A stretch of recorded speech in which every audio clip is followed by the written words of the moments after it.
इतनी कृपा सांवरे बनाए रखना, मरते दम तक सेवा में लगाए रखना, इतनी कृपा। हरे कृष्णा। आप सभी का दिन शुभ और मंगलमय हो। भगवान श्री कृष्ण और राधा रानी का आशीर्वाद आप सभी भक्तों पर सदा सर्वदा बना रहे। तो आइए सुनते हैं पुण्य फल देने वाली आज की महात्म्य कथा और साथ ही गजेंद्र मोक्ष स्तोत्र का पाठ और श्री कृष्ण चालीसा। हे प्रिय भक्तों, ईश्वर की बनाई हुई इस दुनिया का नियम है, जो कर्म करेगा, मेहनत करेगा, उसी को मीठा फल खाने को मिलेगा। अर्थात स्वर्ग और नर्क आपके हाथ में ही है। मेहनत करें, अच्छे कर्म करें और अपने जीवन को स्वर्ग बनाएं। तो आइए महात्म्य कथा से पहले एक बहुत ही सुंदर कथा का रसपान करते हैं। जय श्री गणेश। एक बुजुर्ग महिला थी जो बहुत ही धर्म कर्म के काम किया करती थी। उसकी जब मृत्यु हुई तो यमराज जी उसकी आत्मा को लेने आए। जब यमराज जी उसकी आत्मा को लेकर जा रहे थे तो महिला ने यमराज से पूछा कि आप मुझे कहाँ ले जाएंगे, स्वर्ग ले जाएंगे या नर्क? यमराज ने कहा कि तुमने इस जन्म में बहुत ही अच्छे कर्म किए हैं, पूजा पाठ की है, तुलसी को सींचा है, महात्म्य कथाएं सुनी हैं, जरूरतमंद की सहायता की है, बहुत ही धर्म कर्म के कार्य किए हैं। इसीलिए तुम ना तो नर्क जाओगी और ना ही स्वर्ग। तुम दोनों में से कहीं नहीं जाओगी। मैं तुम्हें सीधे प्रभु के धाम ले जा रहा हूँ, आप चिंता मत कीजिए। फिर बुजुर्ग महिला बड़ी खुश हुई और बोली कि ये बात तो ठीक है, ये तो सब प्रभु की कृपा है कि वे मुझे अपने धाम बुला रहे हैं। लेकिन मेरी आपसे एक विनम्र विनती है। मैंने यहाँ धरती पर सभी से सुना है कि स्वर्ग और नर्क होता है। मैं देखना चाहती हूँ कि स्वर्ग कैसा होता है और नर्क कैसा होता है। तभी यमराज ने कहा कि ठीक है, आपके कर्म अच्छे हैं, इसीलिए मैं आपकी यह इच्छा पूरी करता हूँ। मैं आपको स्वर्ग और नर्क के रास्ते से ले जाते हुए प्रभु के धाम ले जाऊंगा। हे प्रिय भक्तों, सबसे पहले नर्क आया। नर्क में बुजुर्ग महिला ने देखा कि लोग जोर जोर से चीख रहे हैं, चिल्ला रहे हैं, जोर जोर से रो रहे हैं। नर्क में सभी लोग दुबले पतले और बीमार दिखाई दे रहे थे। महिला ने एक आदमी से पूछा कि यहाँ आप सभी लोगों की ऐसी हालत क्यों है? फिर वह आदमी बोला, तो और कैसी हालत होगी? मरने के बाद जब से यहाँ आए हैं, हमने एक दिन भी खाना नहीं खाया। भूख से हमारी आत्माएं तड़प रही हैं। बुजुर्ग महिला की नजर एक विशाल पतीले पर पड़ी, जो कि लोगों के कद से करीब 100 फुट ऊंचा था। उस पतीले के ऊपर एक विशाल चम्मच लटका हुआ था। उस पतीले में से बहुत ही शानदार खुशबू आ रही थी। बुजुर्ग महिला ने उस आदमी से पूछा कि इस पतीले में क्या है? आदमी मायूस होकर बोला कि यह पतीला बहुत ही स्वादिष्ट खीर से हर समय भरा रहता है। बुजुर्ग महिला ने हैरानी से पूछा, इसमें खीर है? तो आप लोग पेट भर के ये खीर खाते क्यों नहीं? भूख से क्यों तड़प रहे हो? फिर आदमी ने रो रो कर बोला, कैसे खाएं? यह पतीला 100 फीट ऊंचा है। हम में से कोई भी उस पतीले तक नहीं पहुंच पाता। बुजुर्ग महिला को उन पर तरस आ गया। सोचने लगी, बेचारे खीर का पतीला होते हुए भी भूख से बेहाल है। शायद ईश्वर ने इन्हें ये ही दंड दिया होगा। फिर यमराज और बुजुर्ग महिला स्वर्ग के लिए चल पड़े। कुछ दूर चलने पर स्वर्ग आ गया। वहां पर बुजुर्ग महिला को सबकी हंसने खिलखिलाने की आवाज सुनाई दी। सभी लोग बड़े खुश थे। उनको खुश देखकर बुजुर्ग महिला भी बड़ी खुश हुई। पर वहां स्वर्ग में भी बुजुर्ग महिला की नजर वैसे ही 100 फुट ऊंचे पतीले पर पड़ी जैसा नर्क में था। उसके ऊपर भी वैसा ही चम्मच लटका हुआ था। बुजुर्ग महिला ने वहां उन लोगों से पूछा कि इस पतीले में क्या है? स्वर्ग के लोग बोले कि इसमें बहुत ही स्वादिष्ट खीर है। बुजुर्ग महिला हैरान हो गई। उनसे बोली, पर ये पतीला तो 100 फीट ऊंचा है, आप लोग तो इस तक पहुंच ही नहीं पाते होंगे। उस हिसाब से तो आप लोगों को खाना मिलता ही नहीं होगा, आप लोग भूख से बेहाल होंगे।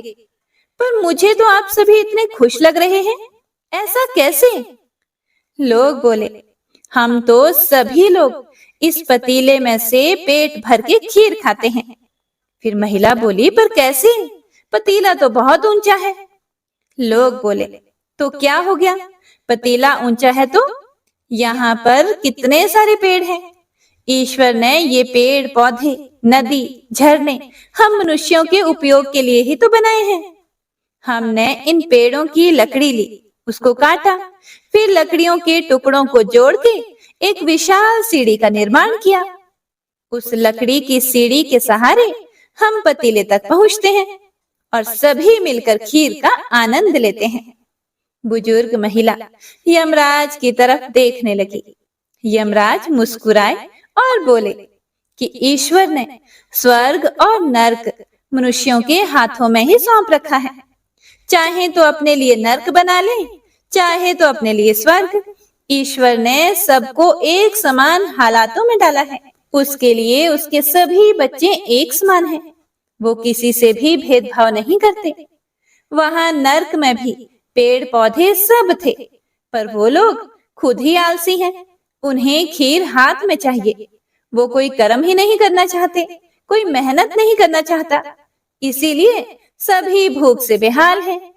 यही तो ईश्वर की बनाई इस दुनिया का नियम है। जो कर्म करेगा, मेहनत करेगा, उसी को मीठा फल खाने को मिलेगा।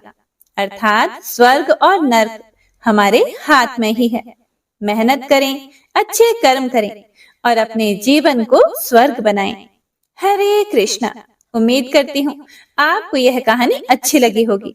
अच्छी लगी हो तो ज्यादा से ज्यादा लाइक, शेयर, कमेंट जरूर कीजिएगा।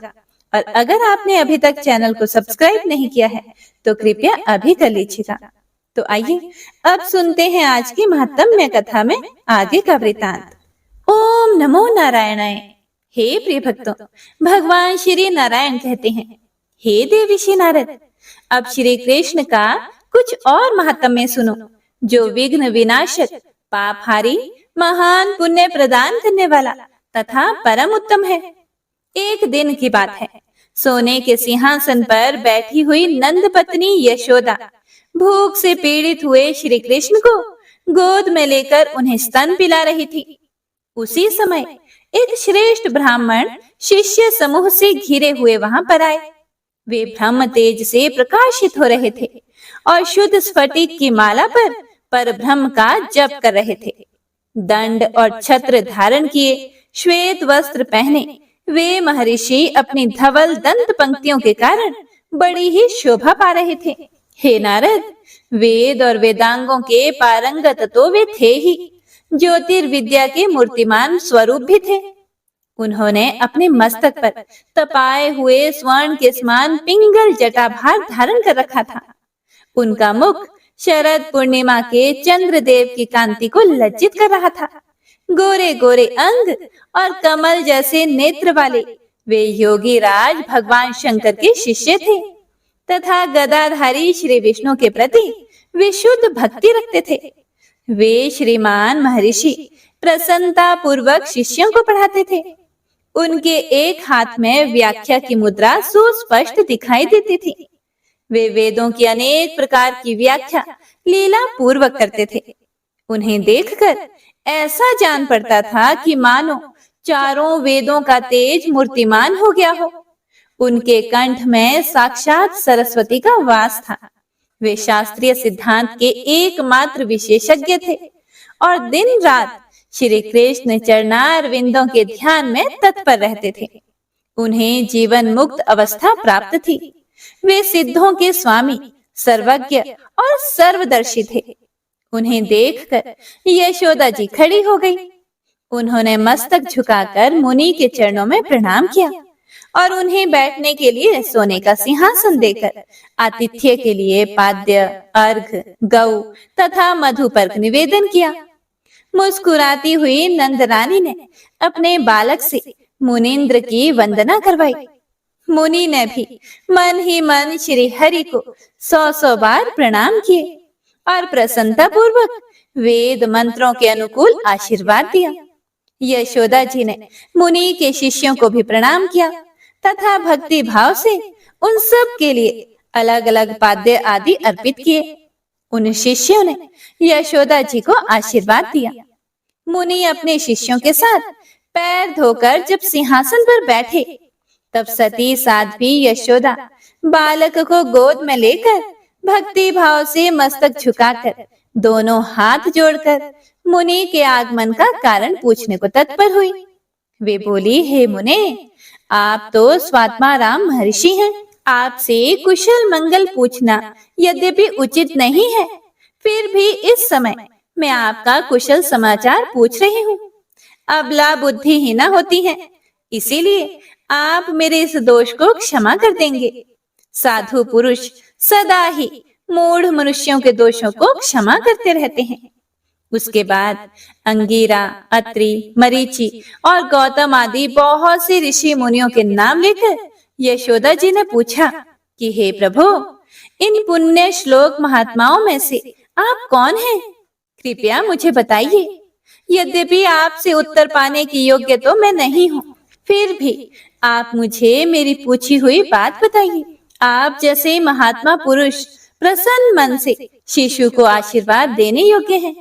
निश्चय ही ब्राह्मणों का आशीर्वाद तत्काल पूर्ण मंगलकारी होता है।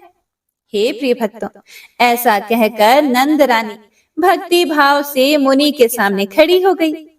उस सती ने नंद राय जी को बुलाने के लिए चर भेजा।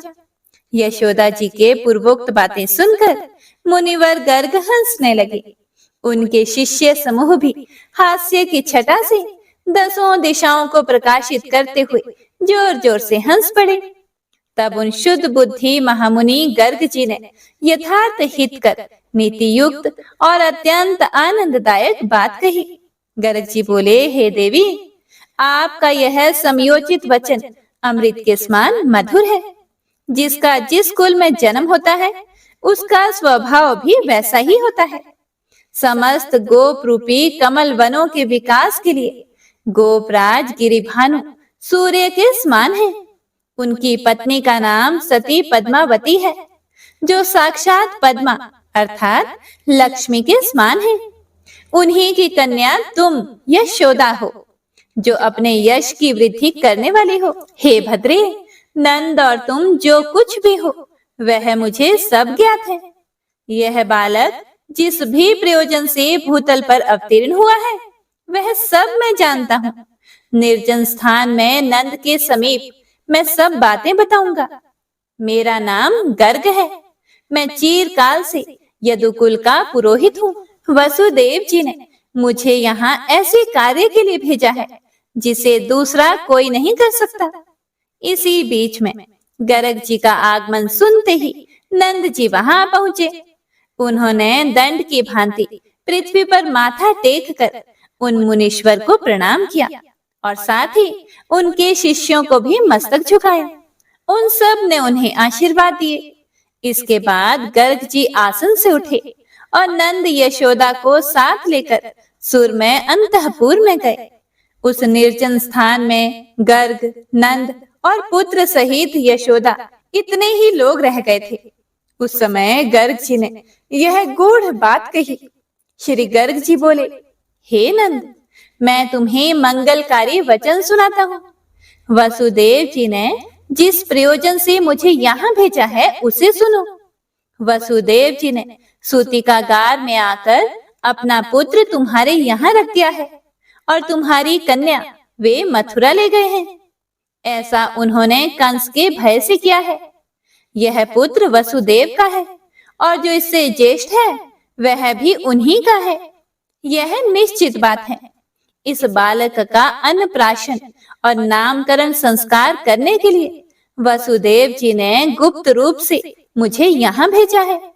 इसीलिए तुम व्रज में इन बालकों के संस्कार की तैयारी करो। तुम्हारा यह शिशु पूर्ण ब्रह्म स्वरूप है और माया से इस भूतल पर अवतीर्ण होकर पृथ्वी का भार उतारने के लिए उद्यमशील है। ब्रह्मा जी ने इसकी आराधना की थी, इसीलिए उनकी प्रार्थना से यह भूतल का भार हरण करेगा। इस शिशु के रूप में साक्षात राधिका वल्लभ गोलोकनाथ भगवान श्री कृष्ण पधारे हैं। वैकुंठ में जो कमलाकांत नारायण हैं तथा श्वेत द्वीप में जो जगत पालक विष्णु निवास करते हैं, वे भी इन्हीं में अंतर्भूत है। महर्षि कपिल तथा इनके अन्य अन्य अंश ऋषि नर नारायण भी इनसे भिन्न नहीं है। ये सब के तेजों की राशि है। वह तेजो राशि ही मूर्तिमान होकर उनके यहाँ अवतीर्ण हुई है। भगवान श्री कृष्ण वसुदेव को अपना रूप दिखाकर शिशु रूप हो गए और सूती का गार से इस समय तुम्हारे घर में आ गए हैं। ये किसी योनि से प्रकट नहीं हुए हैं, अयोनिज रूप में ही भूतल पर प्रकट हुए हैं। इन श्री हरि ने माया से अपनी माता के गर्भ को वायु से पूर्ण कर रखा था, फिर स्वयं प्रकट होकर अपने उस दिव्य रूप का वसुदेव जी को दर्शन कराया और फिर शिशु रूप होकर वे यहाँ आ गए। हे गोपराज, युग युग में इनका भिन्न भिन्न वर्ण और नाम है। ये पहले श्वेत, रक्त और पीत वर्ण के थे, इस समय कृष्ण वर्ण होकर प्रकट हुए हैं। सतयुग में इनका वर्ण श्वेत था। ये तेजः पुंज से आवृत होने के कारण अत्यंत प्रसन्न जान पड़ते हैं। त्रेता में इनका वर्ण लाल हुआ और द्वापर में ये भगवान पीत वर्ण के हो गए। कलयुग के आरंभ में इनका वर्ण कृष्ण हो गया। ये श्रीमान तेज की राशि है, परिपूर्णतम ब्रह्म है। हे नंद, भगवान के अन्य करोड़ों नामों का स्मरण करने पर जिस फल की प्राप्ति होती है, वह सब केवल कृष्ण नाम का स्मरण करने से मनुष्य अवश्य ही प्राप्त कर लेता है। कृष्ण नाम के स्मरण का जैसा पुण्य है, उसके कीर्तन और श्रवण से भी वैसा ही पुण्य होता है। श्री कृष्ण के कीर्तन, श्रवण और स्मरण आदि से मनुष्य के करोड़ों जन्मों के पाप का नाश हो जाता है। भगवान विष्णु के सब नामों में कृष्ण नाम ही सबकी अपेक्षा सारतम वस्तु और परात्पर तत्व है। कृष्ण नाम अत्यंत मंगलमय, सुंदर तथा भक्तिदायक है। पूर्व काल में भगवान शंकर के मुख से मैंने इस कृष्ण नाम की महिमा सुनी थी। मेरे गुरु भगवान शंकर ही श्री कृष्ण के गुणों और नामों का प्रभाव कुछ कुछ जानते हैं। ब्रह्मा, अनंत, धर्म, देवता, ऋषि, मनु, मानव, वेद और संत पुरुष श्री कृष्ण नाम महिमा की 16वीं कला को भी नहीं जानते हैं। हे नंद, इस प्रकार मैंने तुम्हारे पुत्र की महिमा का अपनी बुद्धि और ज्ञान के अनुसार वर्णन किया है। इसे मैंने गुरु जी के मुख से सुना था। हे प्रिय भक्तों, अब गर्ग जी कृष्ण जी के नाम सुना रहे हैं, ध्यान से सुनिएगा। कृष्ण, पीताम्बर, कंस ध्वंसी, विष्टश्रवा, देवकी नंदन, श्रीश, यशोदा नंदन, हरि, सनातन, अच्युत, विष्णु, सर्वेश, सर्वरूप धृक, सर्वाधार, सर्वगति, सर्व कारण कारण, राधा बंधु, राधिकात्मा, राधिका जीवन, राधिका सहचारी, राधा मानस पूरक, राधा धन, राधिकांग, राधिका सक्त मानस, राधा प्राण, राधिकेश, राधिका रमण, राधिका चितचोर, राधा प्राणाधिक, प्रभु, परिपूर्णतम, ब्रह्म, गोविंद और गरुड़ ध्वज। हे नंद, ये श्री कृष्ण के नाम जो तुमने मेरे मुख से सुने हैं, हृदय में इन्हें धारण करो। हे शुभेक्षण, ये नाम जन्म तथा मृत्यु के कष्ट को हर लेने वाले हैं। तुम्हारे कनिष्ठ पुत्र के नामों का महत्व जैसा मैंने सुना था, वैसा यहाँ मैंने बताया है। अब ज्येष्ठ पुत्र हलधर के नाम का संकेत मेरे मुंह से सुनो। ये जब गर्भ में थे, उस समय उस गर्भ का संकर्षण किया गया था, इसीलिए इनका नाम संकर्षण हुआ। वेदों में यह कहा गया है कि इनका कभी अंत नहीं होता, इसीलिए ये अनंत कहे गए हैं। इनमें बल की अधिकता है, इसीलिए इनको बलदेव कहते हैं। हल धारण करने से इनका नाम हली हुआ है। नील रंग का वस्त्र धारण करने से इन्हें नीलांबर कहा गया है। ये मूसल को आयुध बनाकर रखते हैं, इसीलिए मूसली कहे गए हैं। रेवती के साथ इनका विवाह होगा, इसीलिए ये साक्षात रेवती रमण है। रोहिणी के गर्भ में वास करने से इन महाबुद्धिमान संकर्षण को रोहिणी कहा गया है। इस प्रकार ज्येष्ठ पुत्र का नाम जैसा मैंने सुना था वैसा मैंने बताया है। हे नंद, अब मैं अपने घर को जाऊंगा, तुम अपने भवन में सुखपूर्वक रहो। हे प्रिय भक्तों, गर्ग जी के मुख से यह सब बातें सुनकर नंद जी स्तब्ध रह गए और नंद पत्नी भी निश्चेष्ट हो गई और वह बालक स्वयं हंसने लगा। तब नंद जी ने गर्ग जी को प्रणाम करके दोनों हाथ जोड़ लिए और भक्ति भाव से मस्तक झुकाकर विनय पूर्वक कहा, हे ब्राह्मण, यदि आप चले गए तो कौन महात्मा इस कर्म को कराएंगे?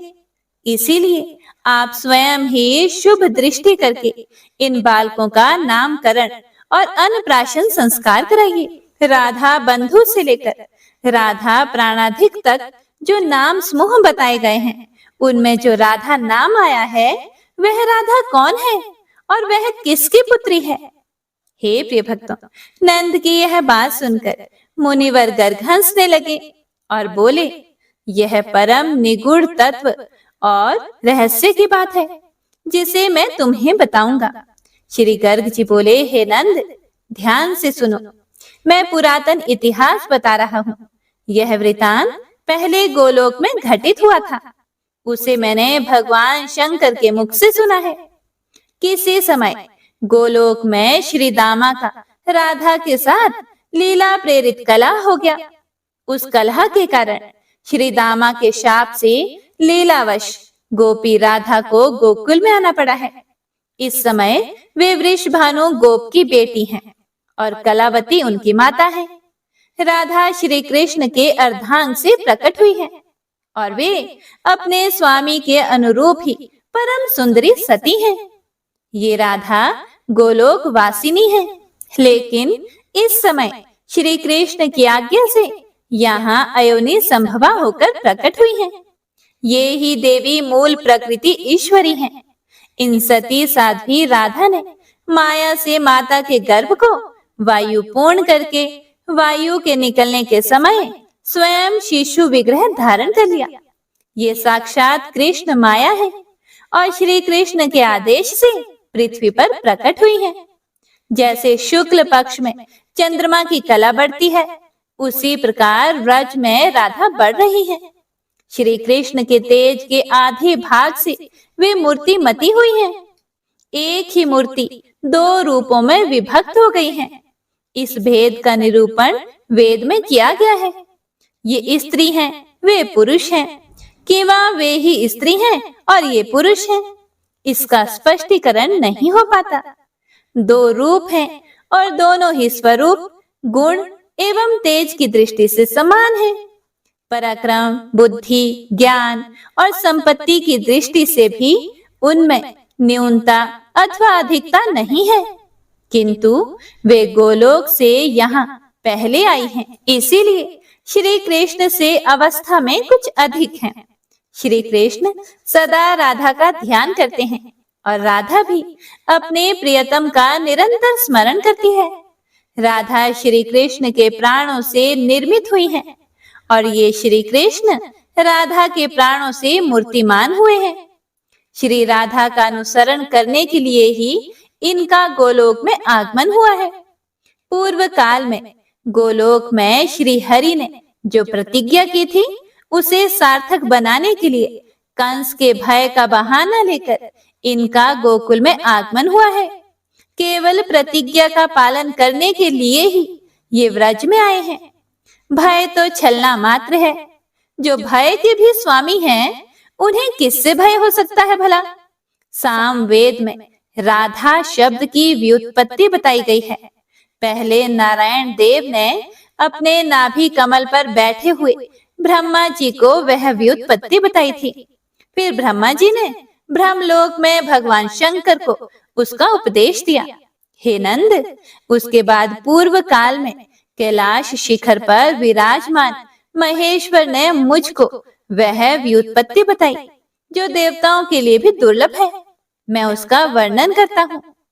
राधा शब्द की व्युत्पत्ति देवताओं, असुरों और मुनिंद्रों को भी अभीष्ट है तथा वह सबसे उत्कृष्ट और मोक्षदायिनी है।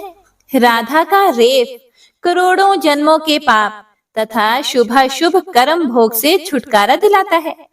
आकार गर्भवास, मृत्यु तथा रोग को दूर करता है। धक्कार आयु की हानि का और आकार भव बंधन का निवारण करता है। राधा नाम के श्रवण, स्मरण और कीर्तन से उक्त सारे दोषों का नाश हो जाता है, इसमें संशय नहीं। श्री राधा नाम के श्रवण, स्मरण और कीर्तन का सुयोग मिलने से मोहजाल, पाप, रोग, शोक, मृत्यु और यमराज सभी कांप उठते हैं, इसमें संशय नहीं। श्री राधा माधव के नाम की यत्किंचित व्याख्या जो मैंने गुरु मुख से सुनी थी वह यथा ज्ञान यहाँ बताई है। इन नामों की संपूर्ण रूप से व्याख्या करने में मैं असमर्थ हूँ। हे नंद, यहाँ पास ही वृंदावन में श्री राधा और माधव का विवाह होगा। साक्षात जगत सृष्टा ब्रह्मा पुरोहित होकर अग्नि देव को साक्षी बनाकर प्रसन्नता पूर्वक यह वैवाहिक कार्य संपन्न करेंगे। श्री कृष्ण के द्वारा जो बाल लीलाएं होने वाली हैं, उसमें से मुख्यतः ये हैं: कुबेर पुत्र का उद्धार, गोपियों के घरों से माखन चुराकर उसका भक्षण, ताल वन में ताल फल का भोजन और धेनुकासुर का वध, बकासुर, केशी और प्रलंबासुर का खेल खेल में ही विनाश, इंद्र के कोप से गोकुल की रक्षा, गोपियों के वस्त्रों का अपहरण, उनके व्रत का संपादन, फिर से उन्हें वस्त्र अर्पण तथा मनोवांछित वरदान देने का कार्य करके ये श्याम सुंदर अपनी लीलाओं से उनके मन को चुरा लेंगे और उन्हें सर्वथा अपने अधीन कर लेंगे। उसके बाद इनके द्वारा अत्यंत रमणीय रासोत्सव का आयोजन होगा जो सबका आनंद वर्धन करेगा। शरद और वसंत ऋतु में रात के समय पूर्ण चंद्रमा का उदय होने पर रास मंडल में गोपियों को नूतन प्रेम मिलन का सुख प्रदान करके ये श्याम सुंदर उनका मनोरथ पूर्ण करेंगे। फिर कौतूहलवश उनके साथ जल विहार भी करेंगे।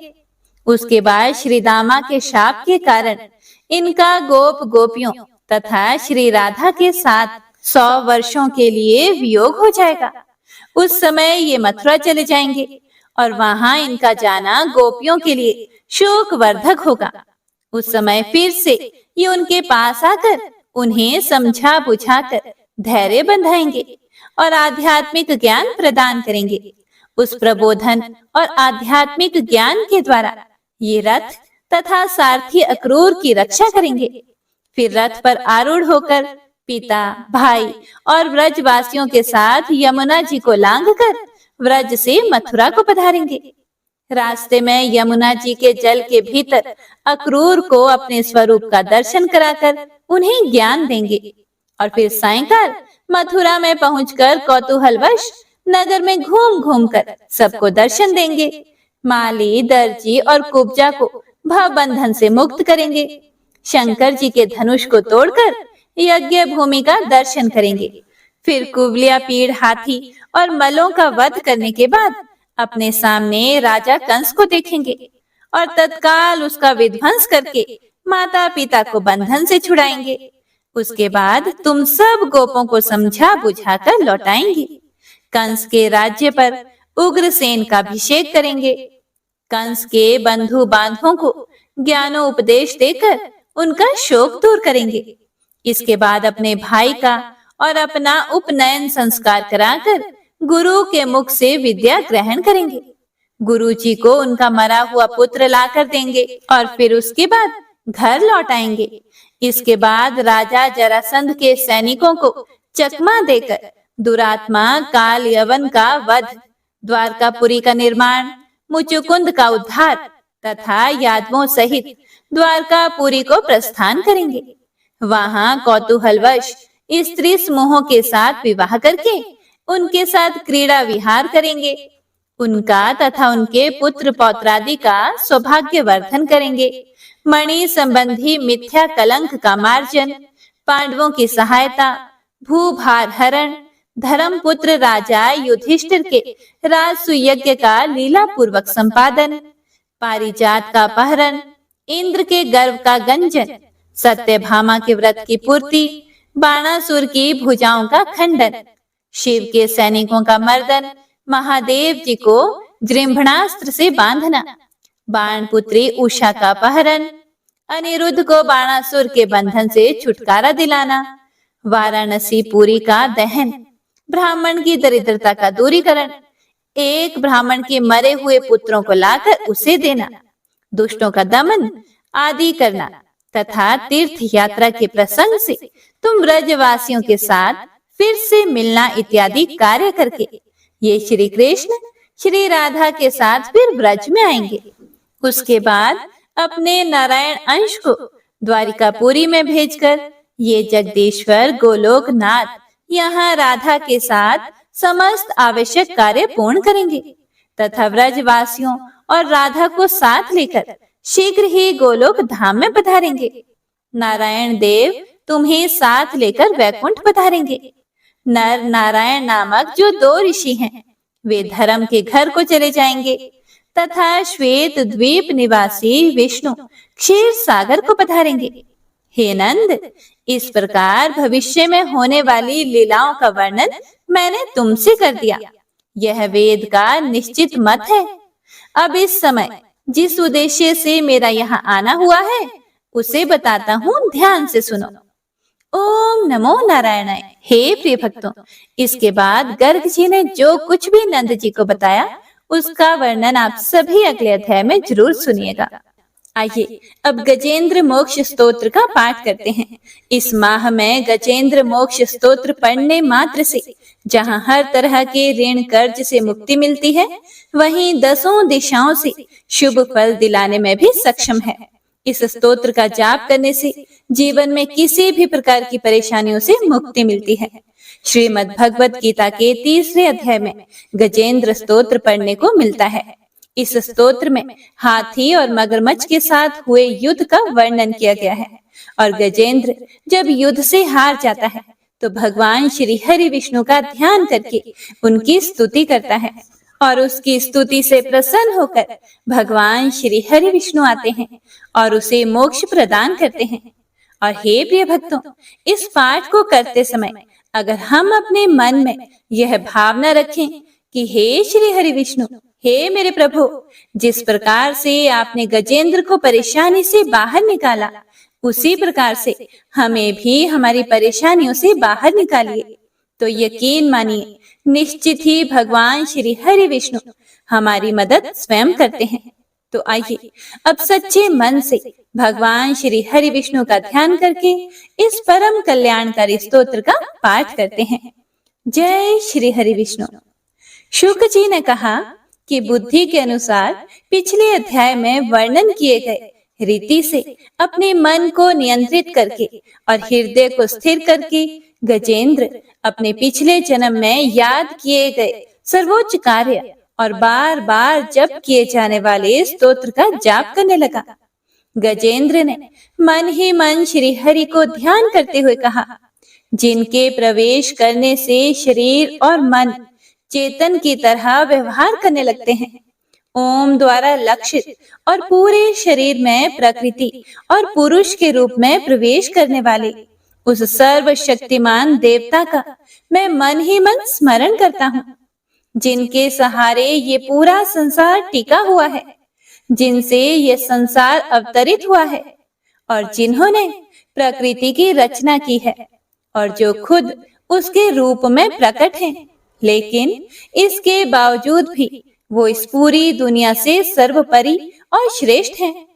ऐसे अपने आप और बिना किसी कारण के भगवान की मैं शरण में जाता हूँ और अपने संकल्प शक्ति के बल पर अपने ही स्वरूप में रचित और सृष्टि काल में प्रकट एवं प्रलय में अप्रकट रहने वाले इस शास्त्र प्रसिद्धि प्राप्त कार्य कारण रूपी संसार को जो बिना कुंठित दृष्टि के साक्ष्य रूप में देखते रहने पर भी लिप्त नहीं होते, चक्षु आदि प्रकाशकों के परम प्रकाशक प्रभु, आप मेरी रक्षा करें। बीतते गए समय के साथ तीनों लोकों और ब्रह्मादि लोकपालों के पंचभूत में प्रवेश कर जाने पर और पंचभूतों से लेकर महत्वपूर्ण सभी कारणों के उनकी परम करुणा स्वरूप प्रकृति में मगन हो जाने पर उस समय दुर्गेय और घोर अंधकार रूपेण प्रकृति ही बच रही थी। उस अंधकार से परे अपने परम धाम में जो सर्वव्यापी भगवान सभी दिशाओं में प्रकाशित होते रहते हैं, वो भगवान मेरी रक्षा करें। विभिन्न नाट्य रूपों में अभिनय करने वाले और उस अभिनेता के वास्तविक स्वरूप को जिस प्रकार से साधारण लोग भी नहीं जान पाते, उसी तरह से सत्व प्रधान देवता और महर्षि भी जिनके स्वरूप को नहीं जान पाते, ऐसे में कोई साधारण प्राणी उनका वर्णन कैसे कर सकता है। ऐसे दुर्गम चरित्र वाले भगवान मेरी रक्षा करें। अनेकों शक्ति से मुक्त सभी प्राणियों को आत्म बुद्धि प्रदान करने वाले, सबके बिना कारण हित और अतिशय साधु स्वभाव ऋषि मुनिजन, जिनके परम स्वरूप को देखने की इच्छा के साथ वन में रहकर अखंड ब्रह्मचर्य तमाम अलौकिक व्रतों को नियमों के अनुसार पालन करते हैं, ऐसे प्रभु ही मेरी गति है। वह जिनका हमारी तरह ना तो जन्म होता है और ना जिनके द्वारा अहंकार प्रेरित कर्म ही होते हैं, जिनके निर्गुण स्वरूप का ना कोई नाम है और ना ही कोई रूप है, इसके बावजूद भी समय के साथ इस संसार की सृष्टि और प्रलय के लिए अपनी इच्छा से अपने जन्म को स्वीकार करते हैं। उन अनंत शक्ति संपन्न परम ब्रह्म परमेश्वर को मेरा नमस्कार है। उन प्राकृत आकार रहित और अनेक रूप वाले अद्भुत भगवान को मेरा बारंबार नमस्कार है। स्वयं प्रकाशित सभी साक्ष्य परमेश्वर को मेरा शत शत नमन है। वैसे देव जो मन, वाणी और चित्त वृत्तियों से परे हैं, उन्हें मेरा बारंबार नमस्कार है। विवेक से परिपूर्ण पुरुष के द्वारा सभी सत्व गुणों से परिपूर्ण निवृत्ति धर्म के आचरण से मिलने योग्य और मोक्ष सुख की अनुभूति रूपी भगवान को मेरा नमस्कार है। सत्व गुणों को स्वीकार करके शांत, रजोगुण को स्वीकार करके घोर और तमोगुण को अपनाकर मूढ़ से प्रतीत होने वाले भेद रहित अतएव सदा संभाव से स्थित ज्ञान धन प्रभु को मेरा नमस्कार है। शरीर, इंद्रिय आदि के समुदाय रूप सभी पिंडों के ज्ञाता, सबके स्वामी और साक्षी स्वरूप प्रभु को मेरा बारंबार नमस्कार है। सबके अंतर्यामी, प्रकृति के भी परम कारण लेकिन स्वयं कारण रहित भगवान को मेरा शत शत नमस्कार है। सभी इंद्रियों और सभी विषयों के जानकार, सभी प्रतीतियों के कारण रूप संपूर्ण जड़ प्रपंच और सबकी मूलभूता अविद्या के द्वारा सूचित होने वाले और सभी विषयों में अविद्या रूप से भासने वाले भगवान को मेरा नमस्कार है। सबके कारण लेकिन स्वयं कारण रहित तथा कारण होने पर भी परिणाम रहित होने की वजह से अन्य कारणों से भी विलक्षण कारण, आपको मेरा बारंबार नमस्कार है। सभी वेदों और शास्त्रों के परम तात्पर्य, मोक्ष रूपी और श्रेष्ठ पुरुषों की परम गति देवता को मेरा नमस्कार है।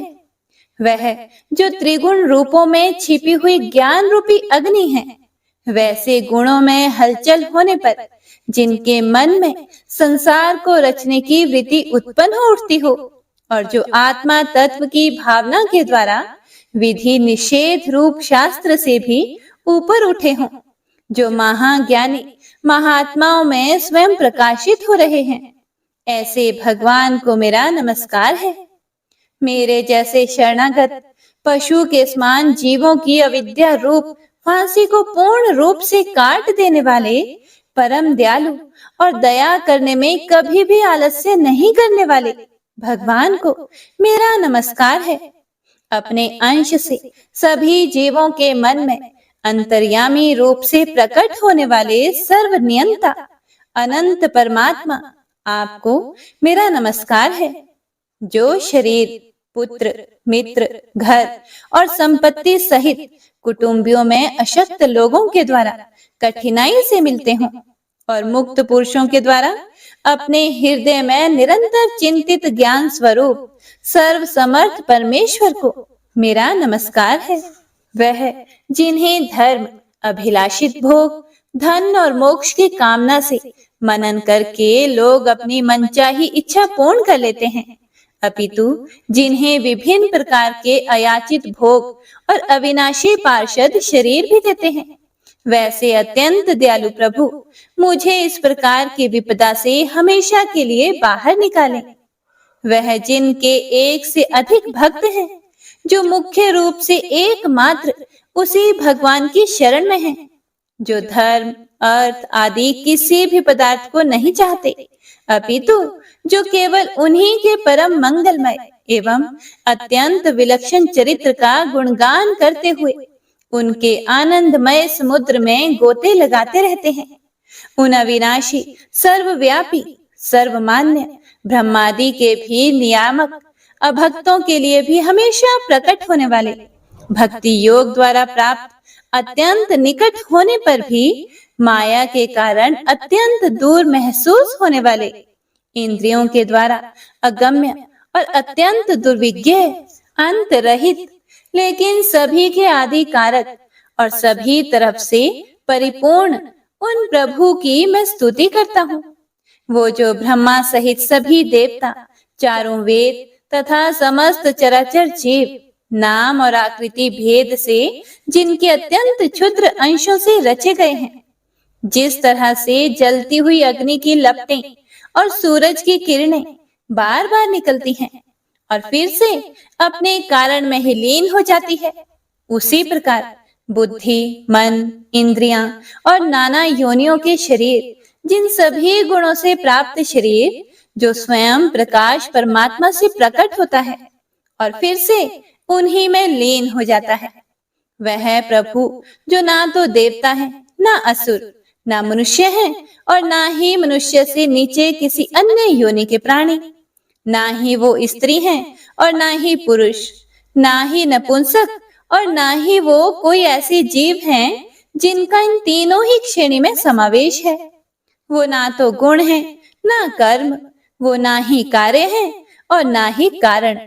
इन सभी योनियों का निषेध होने पर जो बचता है वही उनका असली रूप है और वे ही सब कुछ हैं। ऐसे प्रभु मेरा उत्थान करने के लिए प्रकट हो। अब मैं इस मगरमच्छ के चंगुल से आजाद होने के बाद जीवित नहीं रहना चाहता। इसकी वजह ये है कि मैं सभी तरफ से अज्ञानता से ढके इस हाथी के शरीर का क्या करूं? मैं आत्मा के प्रकाश से ढक देने वाले अज्ञानता से युक्त इस हाथी के शरीर से मुक्त होना चाहता हूं, जिसका काल क्रम से अपने नाश नहीं होता, बल्कि ईश्वर की दया और ज्ञान से उदय हो पाता है। इस प्रकार से मोक्ष के लिए लालायित संसार के रचयिता, स्वयं संसार के रूप में प्रकट, लेकिन संसार से परे, संसार में एक खिलौने की भांति खेलने वाले, संसार में आत्म रूप से व्याप्त, अजन्मा, सर्वव्यापी एवं प्रापत्य वस्तुओं में सर्वश्रेष्ठ श्री हरि का केवल स्मरण करता हूँ और उनकी शरण में जाता हूँ, जिन्होंने भगवत भक्ति रूपी योग के द्वारा कर्मों को जला डाला है, जिन्हें समस्त योगी ऋषि अपने योग के द्वारा अपने शुद्ध हृदय में प्रकट देखते हैं। उन योगेश्वर भगवान को मेरा नमस्कार है। वह जिनके त्रिगुणे शक्तियों का राग, रूप, वेग और असह्य है, जो सभी इंद्रियों के विषय रूप में मौजूद हैं। वह जिनकी इंद्रियां समस्त विषयों में ही बसी रहती है। ऐसे लोगों को जिनको मार्ग मिलना भी संभव नहीं है, वैसे शरणागत एवं अपार शक्तिशाली वाले भगवान, आपको मेरा बारंबार नमस्कार है। जिनकी अविद्या नाम के शक्ति के कार्य रूप अहंकार से ढके हुए हैं, वह जिनके रूप को जीव समझ नहीं पाते हैं, ऐसे अपार महिमा वाले भगवान की मैं शरण लेता हूँ। हे प्रिय भक्तों, श्री सुखदेव जी कहते हैं कि वह जिसने पूर्व प्रकार से भगवान के भेद रहित सभी निराकार रूप का वर्णन किया था, उस गजराज के करीब जब ब्रह्मा आदि अन्य कोई भी देवता नहीं आए, जो अपने विभिन्न प्रकार के विशेष विग्रहों को ही अपना रूप मानते हैं, ऐसे में साक्षात विष्णु जी, जो सभी के आत्मा होने के कारण सभी देवताओं के रूप हैं, तब वह वहां पर प्रकट हुए। गजराज को इस प्रकार से दुखी देखकर और उसके पढ़े गए स्तुति को सुनकर चक्रधारी प्रभु इच्छानुसार वेग वाले गरुड़ की पीठ पर सवार होकर सभी देवों के साथ उस स्थान पर पहुंचे जहां वह गज था। गज अर्थात हाथी था।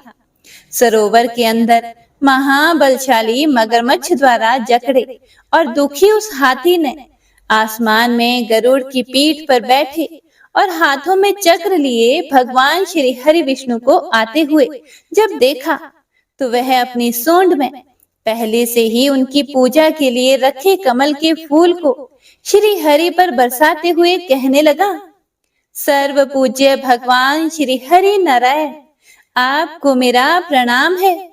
सर्व पूज्य भगवान श्री हरि, आपको मेरा नमस्कार है। लाचार हाथी को पीड़ित देखकर श्री हरि विष्णु गरुड़ से नीचे उतरकर सरोवर में उतर आए और वह दया से प्रेरित होकर ग्राह सहित उस गज को तुरंत ही सरोवर से बाहर निकाल आए और देवताओं के देखते ही देखते अपने चक्र से मगरमच्छ के गर्दन को काट दिया और हाथी को उस पीड़ा से बाहर निकाल लिया। तो इसी के साथ गजेंद्र मोक्ष स्तोत्र संपूर्ण हुआ। तो सभी एक बार प्रेम से बोलिए, भगवान श्री हरि विष्णु की जय। बंशी शोभित कर मधुर नील जलद तन श्याम, अरुण अधर जनु बिंब फल नयन कमल अभिराम, पूर्ण इंद्र अरविंद मुख पीतांबर शुभ साज, जय मन मोहन मदन छवि कृष्ण चंद्र महाराज।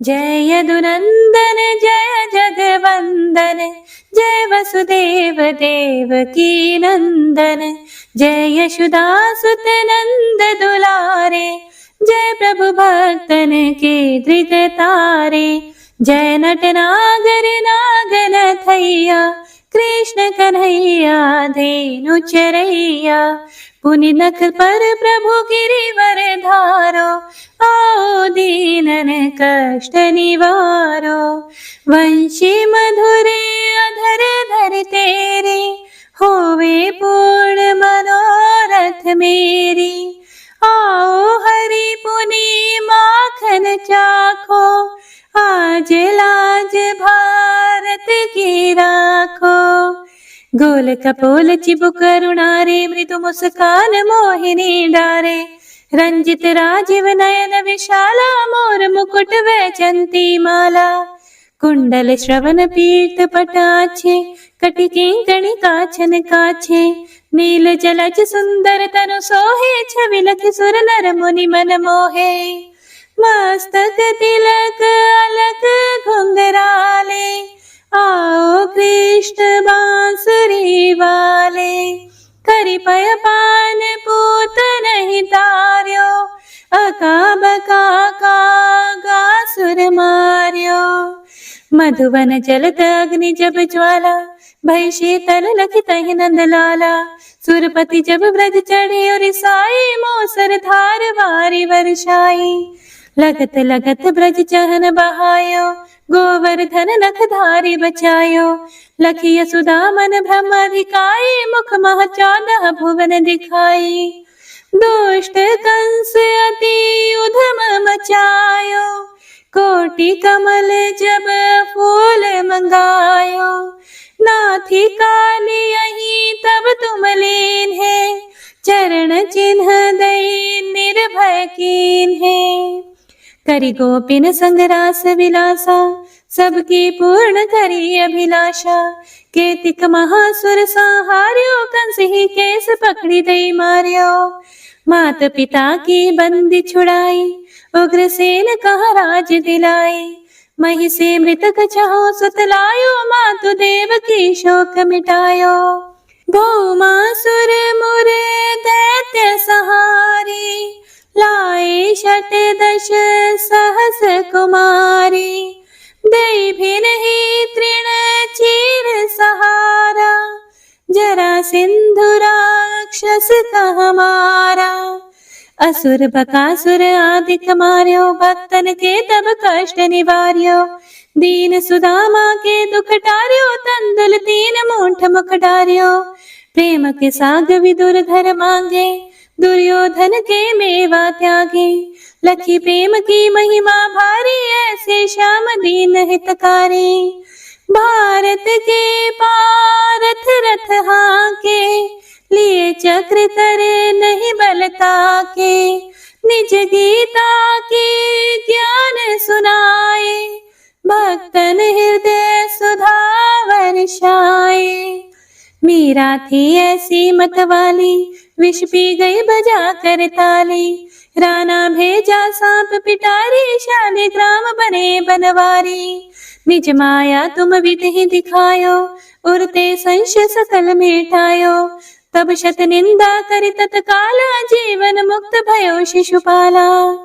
जब ही द्रौपदी टेर लगाई, दीनानाथ लाज अब जाई।